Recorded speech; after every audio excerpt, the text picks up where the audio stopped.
Hey guys, this is Mo for phonefight, and today we're unboxing the new Google Nexus S made by Samsung, available exclusively from Best Buy, unlocked to all GSM carriers including T-Mobile and AT&T.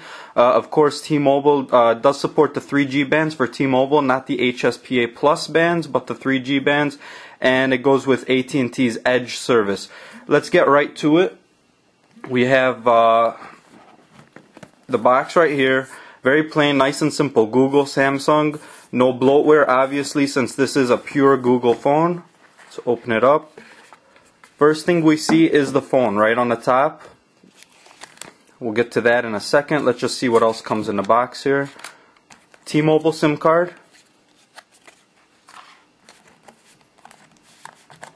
Which is kind of funny because it's not technically a T-Mobile phone, it's an unlocked GSM phone, but it does come with a T-Mobile SIM card. Health and safety warranty guide, terms and conditions, return policy, limited warranty, and let's get to the good stuff in here. We have the USB cord to connect, kind of similar to the other Galaxy phones.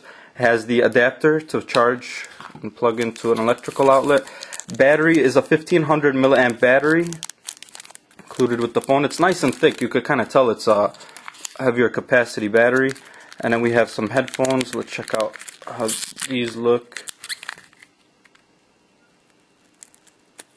Yeah, very nice premium looking headphones. Bud style, they go into your ear. 3.5 millimeter headphones, of course. Let's get this box out of the way. As you already know, this is the successor to the Nexus 1 made by HTC. There's a lot of stuff going around about, that it's made by Samsung. So far, the phone looks beautiful from the outside. Time will tell if this really is a true successor. Let's take a look physically first at what we're getting with this phone. Obviously, front-facing camera, that's one of the big differences between this and the Nexus 1. Front-facing camera, headphone right here, the earpiece. We have proximity sensor and light sensor. There is no LED indicator light. 4-inch Super AMOLED screen right here. And then we have the capacitor buttons. Let's get the screen protector off. Back button, menu button, search button, and home button. They kind of switched it up from their other Galaxy phones. On the bottom here we have a USB port, 3.5 millimeter headphone jack, microphone right over here. Let's go to the side. Nothing right here. We do have a power/lock button. Nothing on the top except this little indentation right here to snap off the battery cover. Nothing on this side but the volume up-down keys. If you look real close, you could see one of the big bragging points about this phone is the curved glass right here. You could kind of see, since I got a white background, it kind of shows very clearly. It's got this curved front glass, and the back has this little hump right here. It makes it kind of easy to hold. On the back here, let's get these stickers off. On the back here we have a speaker, a 5 megapixel autofocus camera, and a LED flash. Unfortunately, the camera does not support 720p high definition recording. Just want to say that off the bat because I was disappointed with that. You got the Google logo, Samsung logo right over here. This is a plastic battery cover, very reminiscent of the Samsung Vibrant. Wrong side. Snaps right off like that.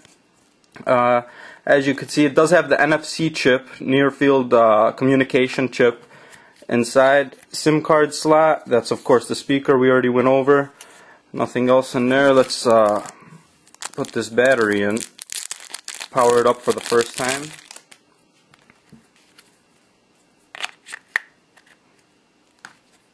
Battery cover snaps back on. And the front glass, from what they're saying, does have a fingerprint resistant coating.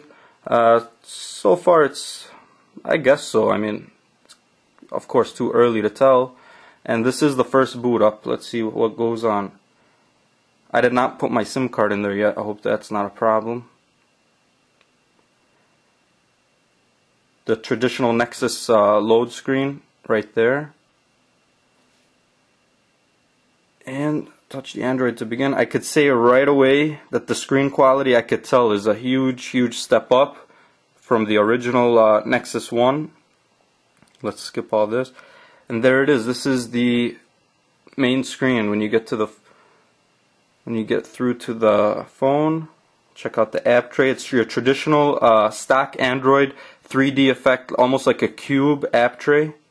Go back home. Very responsive so far. Obviously this is my first time playing with it. I really don't know what to expect yet. I do want to just check out the keyboard. Since Android 2.3, I'm sorry I didn't mention that earlier, this is running Android 2.3 Gingerbread. There's only a few major differences between Gingerbread and Froyo, which is the icons right here at the top. You have like the green battery indicator. This whole tray on the top used to be grayish white. Now it's black. The icons have been changed. The keyboard has been upgraded. That's what I kind of want to check out right now. Otherwise, it's almost got the same things. I'm a little bit disappointed it does not have a micro SD card slot. So I was going to say that it still has the apps to SD card, but since it's built-in storage, that wouldn't apply to this phone. Let's look for the messaging app. There it is. Messaging, new message. Let's check out this keyboard.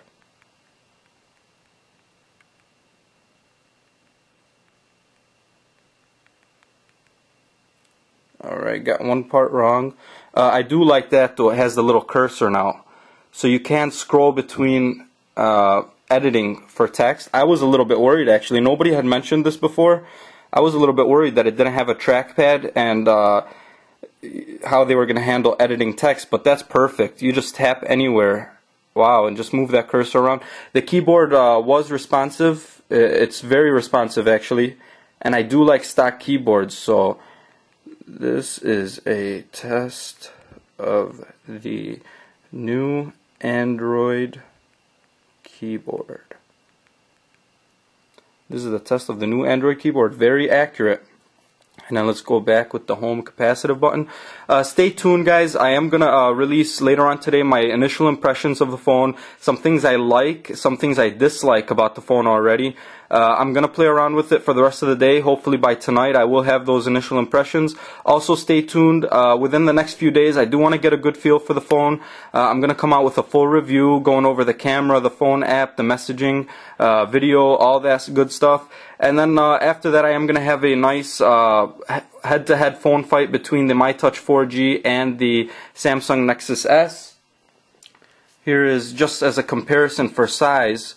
That's how the MyTouch 4G looks compared to the Nexus S. Actually very close in size. Just a little bit taller on the Nexus S, but it does have the 4-inch Super AMOLED screen, which really makes it stand out compared to the MyTouch 4G. And here is the HD7 next to it. So it's got a nice, it's right in between. Nice size screen, not too big like the HD7, not too small, and of course it's Super AMOLED, which makes it really stand out regardless what size screen it is. Stay tuned, guys. Thanks a lot for watching. Please subscribe if you didn't already to get the next videos coming up very shortly. Thanks a lot. This is Mo for Phone Fight.